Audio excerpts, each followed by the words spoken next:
Caros irmãos e irmãs em Cristo Jesus, nós celebramos neste domingo, aqui no Brasil, a solenidade da Assunção de Nossa Senhora. Solenidade esta que ocorre e é celebrada sempre dia 15 de agosto. No Brasil ela é transferida para o próximo domingo. Nós recordamos neste dia a proclamação do dogma de que a Virgem Mãe Santíssima, tendo terminado sua vida aqui nesta terra, tendo passado pela morte, não sofreu o salário da morte. A palavra de Deus nos ensina que o pagamento, o salário do pecado é a morte. E que a morte entrou no mundo com o pecado do primeiro homem, o pecado da desobediência. A Sagrada Escritura também nos ensina que era necessário que Deus enviasse seu Filho para nos resgatar da dívida deste tão grande pecado que todos nós herdamos. A Sagrada Escritura também vai aos poucos revelando que Deus Pai enviaria seu Filho por meio de uma mãe e virgem. Mãe, agora não mais uma mulher, um ser humano que recebeu a condenação dos filhos de Adão. Aquele projeto de Deus, no início, ao criar Adão e Eva, ao criar a humanidade, era que todos fôssemos perfeitos dentro da possibilidade humana. Adão e Eva espezinharam o grande dom de Deus e receberam como salário a morte. E todos nós herdamos então aquele chamado pecado original.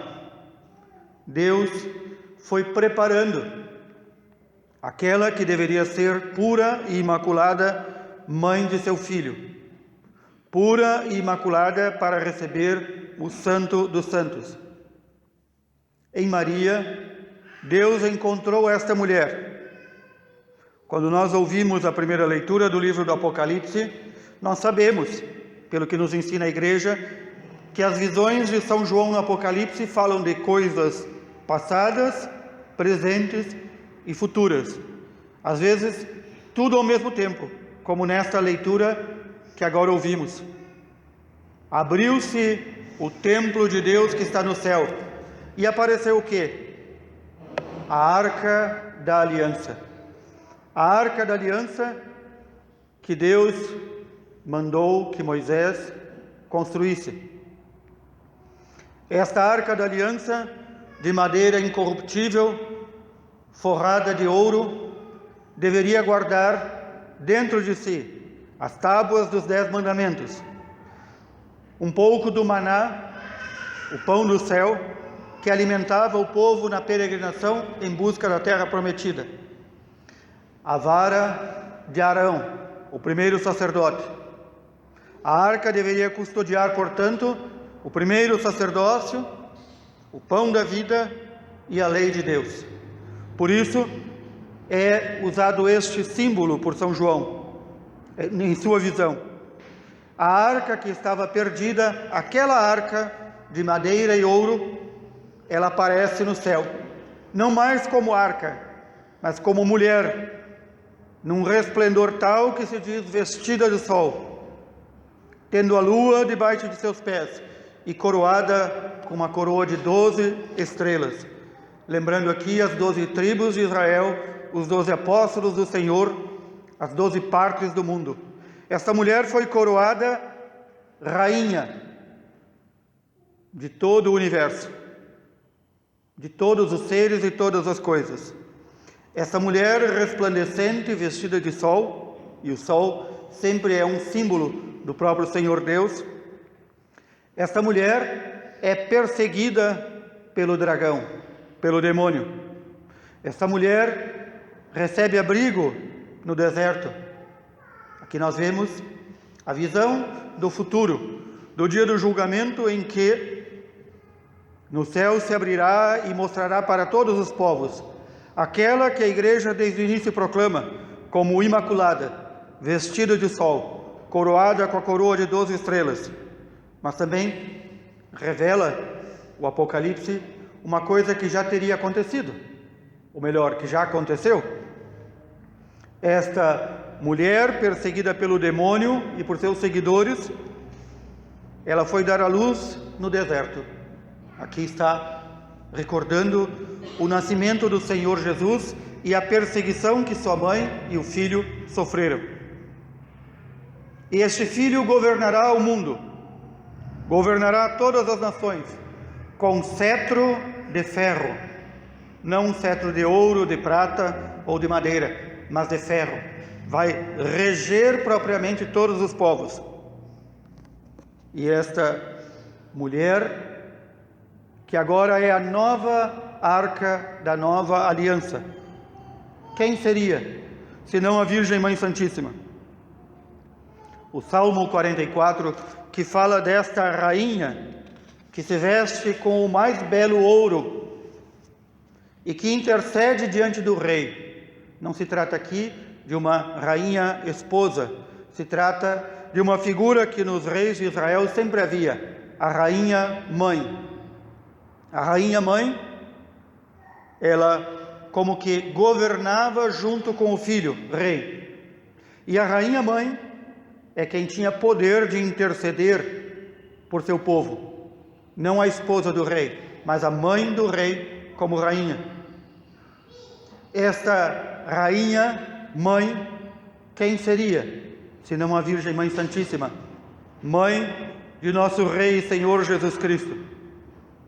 E nos recorda São Paulo, assim como Cristo ressuscitou dos mortos, como o primeiro, a primícia dos que morreram, assim também aqueles que mais intimamente seguem perfeitamente o Senhor também ressuscitarão para a vida eterna. Nós celebramos a Assunção da Virgem Mãe Santíssima. Tendo completado o curso de sua vida terrestre, a Virgem foi levada em corpo e alma para o céu.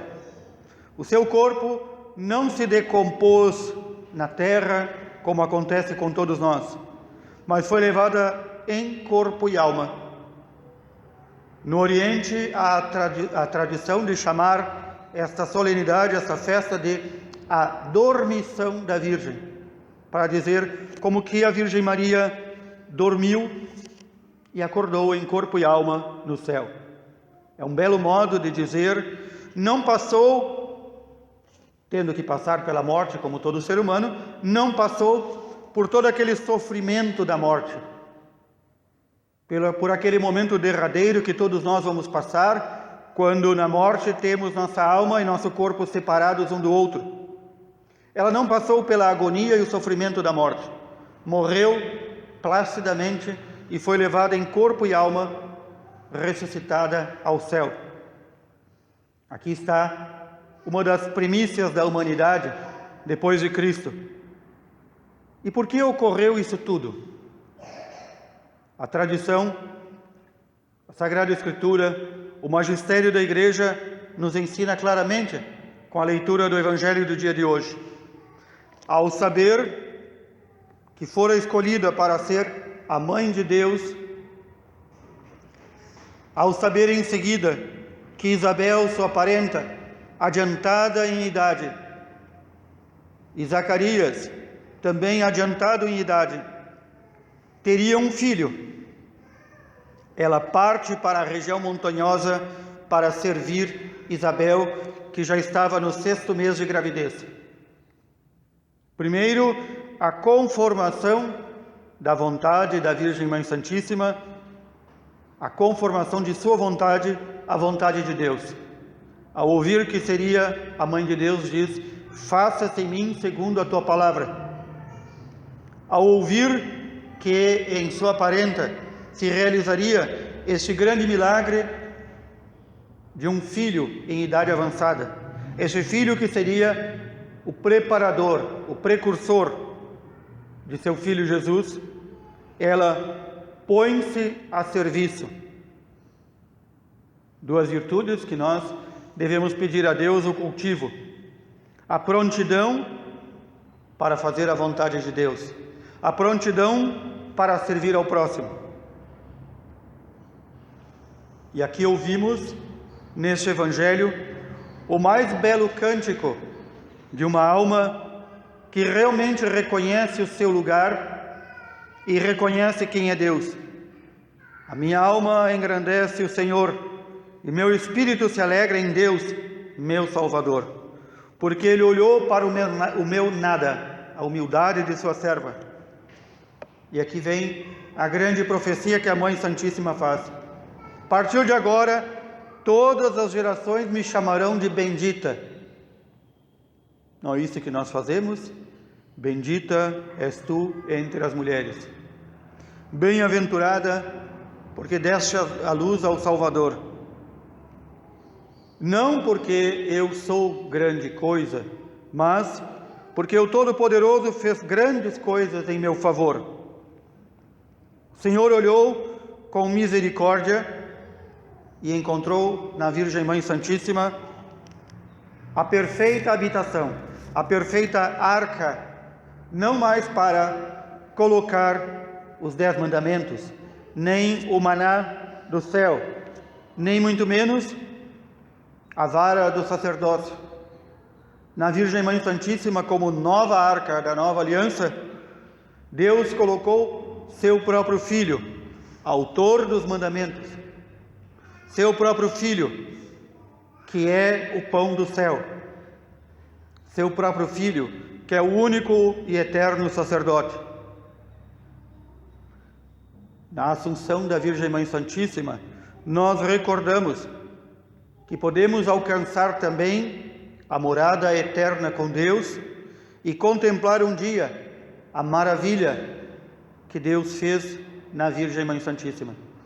Esta mesma maravilha Deus faz em todos aqueles que se colocam disponíveis ao seu serviço, em todos aqueles que se colocam ao serviço de seus irmãos.